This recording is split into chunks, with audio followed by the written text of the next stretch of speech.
വിശുദ്ധ മത്തായി എഴുതിയ സുവിശേഷം അധ്യായം 11. യേശു 12 ശിഷ്യന്മാർക്കും നിർദ്ദേശങ്ങൾ നൽകിയതിനു ശേഷം അവരുടെ പട്ടണങ്ങളിൽ പഠിപ്പിക്കാനും പ്രസംഗിക്കാനുമായി അവിടെ നിന്ന് പുറപ്പെട്ടു. യോഹന്നാൻ കാരാഗൃഹത്തിൽ വെച്ച് ക്രിസ്തുവിൻ്റെ പ്രവർത്തനങ്ങളെക്കുറിച്ച് കേട്ട് ശിഷ്യന്മാരെ അയച്ച് അവരോട് ചോദിച്ചു, വരാനിരിക്കുന്നവൻ നീ തന്നെയോ, അതോ ഞങ്ങൾ മറ്റൊരുവിനെ പ്രതീക്ഷിക്കണമോ? യേശു പറഞ്ഞു, നിങ്ങൾ കേൾക്കുന്നതും കാണുന്നതും പോയി യോഹന്നാനെ അറിയിക്കുക.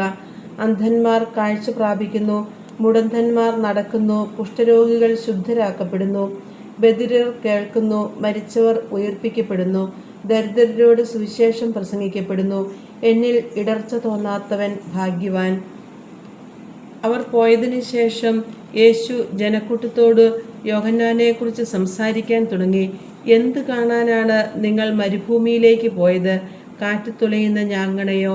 അല്ലെങ്കിൽ വേറെ എന്ത് കാണാനാണ് നിങ്ങൾ പോയത്? മൃദുല വസ്ത്രങ്ങൾ ധരിച്ച മനുഷ്യനെയോ? മൃദുല വസ്ത്രങ്ങൾ ധരിക്കുന്നവർ രാജകൊട്ടാരങ്ങളിലാണുള്ളത്. അല്ലെങ്കിൽ പിന്നെ എന്തിനാണ് നിങ്ങൾ പോയത്? പ്രവാചകനെ കാണാനോ? അതെ, ഞാൻ നിങ്ങളോട് പറയുന്നു, പ്രവാചകനേക്കാൾ വലിയവനെ തന്നെ. ഇവനെപ്പറ്റിയാണ് ഇങ്ങനെ എഴുതിയിരിക്കുന്നത്, ഇതാ നിനക്ക് മുമ്പേ എൻ്റെ ദൂതനെ ഞാൻ അയക്കുന്നു, അവൻ നിന്റെ മുമ്പേ പോയി നിനക്ക് വഴിയൊരുക്കും. സത്യമായി ഞാൻ നിങ്ങളോട് പറയുന്നു, സ്ത്രീകളിൽ നിന്ന് ജനിച്ചവരിൽ സ്നാപക യോഹന്നാനേക്കാൾ വലിയവൻ ഇല്ല. എങ്കിലും സ്വർഗരാജ്യത്തിലെ ഏറ്റവും ചെറിയവൻ അവനേക്കാൾ വലിയവനാണ്. സ്നാപക യോഹന്നാൻ്റെ നാളുകൾ മുതൽ ഇന്ന് വരെ സ്വർഗരാജ്യം ബലപ്രയോഗത്തിന് വിഷയമായിരിക്കുന്നു. ബലവാന്മാർ അത് പിടിച്ചടക്കുന്നു.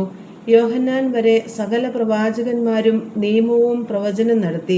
നിങ്ങൾ സ്വീകരിക്കാൻ തയ്യാറാണെങ്കിൽ ഇവനാണ് വരാനിരിക്കുന്ന ഏലിയ. ചെവിയുള്ളവൻ കേൾക്കട്ടെ. ഈ തലമുറയെ എന്തിനോടാണ് ഞാൻ ഉപമിക്കേണ്ടത്? ചന്തസ്ഥലത്തിരുന്ന് കൂട്ടുകാരെ വിളിച്ച്, ഞങ്ങൾ നിങ്ങൾക്ക് വേണ്ടി കുഴലൂതി, എങ്കിലും നിങ്ങൾ നൃത്തം ചെയ്തില്ല. ഞങ്ങൾ വിലാപഗാനം ആലപിച്ചു, എങ്കിലും നിങ്ങൾ വിലപിച്ചില്ല എന്ന് പറയുന്ന കുട്ടികൾക്ക് സമാനമാണ് ഈ തലമുറ. യോഹന്നാൻ ഭക്ഷിക്കാത്തവനും പാനം ചെയ്യാത്തവനുമായി വന്നു. അവൻ പിശാചുബാധിതനാണെന്ന് അപ്പോൾ അവർ പറയുന്നു. മനുഷ്യപുത്രൻ ഭക്ഷിക്കുന്നവനും പാനം ചെയ്യുന്നവനുമായി വന്നു. അപ്പോൾ അവർ പറയുന്നു, ഇതാ ഭോജനപ്രിയനും വീഞ്ഞുകുടിയനും ചുങ്കക്കാരുടെയും പാപികളുടെയും സ്നേഹിതനുമായ മനുഷ്യൻ. എങ്കിലും ജ്ഞാനം അതിൻ്റെ പ്രവൃത്തികളാൽ നീതീകരിക്കപ്പെട്ടിരിക്കുന്നു. യേശു താൻ ഏറ്റവും കൂടുതൽ അത്ഭുതങ്ങൾ പ്രവർത്തിച്ച നഗരങ്ങൾ മാനസാന്തരപ്പെടാത്തതിനാൽ അവയെ ശാസിക്കാൻ തുടങ്ങി. കൊറാസിൻ നിനക്ക് ദുരിതം, ബെത്സൈദ നിനക്ക് ദുരിതം. നിന്നിൽ നടന്ന അത്ഭുതങ്ങൾ ടൈറിലും സീദോനിലും നടന്നിരുന്നെങ്കിൽ അവ എത്ര പണ്ടേ ചാക്കുടുത്ത് ചാരം പൂശി അനുദപിക്കുമായിരുന്നു. വിധിദിനത്തിൽ ടൈറിനും സീദോനും നിങ്ങളെക്കാൾ ആശ്വാസമുണ്ടാകുമെന്ന് ഞാൻ നിങ്ങളോട് പറയുന്നു. കഫർനൗമേ, നീ സ്വർഗം വരെ ഉയർത്തപ്പെട്ടുവെന്നോ? പാതാളം വരെ നീ താഴ്ത്തപ്പെടും. നിന്നിൽ സംഭവിച്ച അത്ഭുതങ്ങൾ സോദോമിൽ സംഭവിച്ചിരുന്നെങ്കിൽ അത് ഇന്നും നിലനിൽക്കുമായിരുന്നു.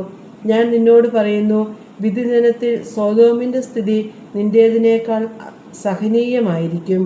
യേശു ഉദ്ഘോഷിച്ചു, സ്വർഗത്തിൻ്റെയും ഭൂമിയുടെയും നാഥനായ പിതാവേ, നീ ഇക്കാര്യങ്ങൾ ബുദ്ധിമാന്മാരിലും വിവേകികളിലും നിന്ന് മറച്ച് ശിശുക്കൾക്ക് വെളിപ്പെടുത്തിയതിനാൽ ഞാൻ നിന്നെ സ്തുതിക്കുന്നു.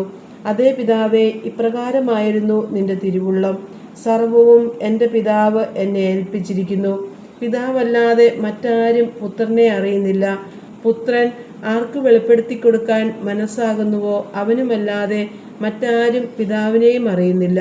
അധ്വാനിക്കുന്നവരും ഭാരം വഹിക്കുന്നവരുമായ നിങ്ങളെല്ലാവരും എൻ്റെ അടുക്കൽ വരുവിൻ, ഞാൻ നിങ്ങളെ ആശ്വസിപ്പിക്കാം.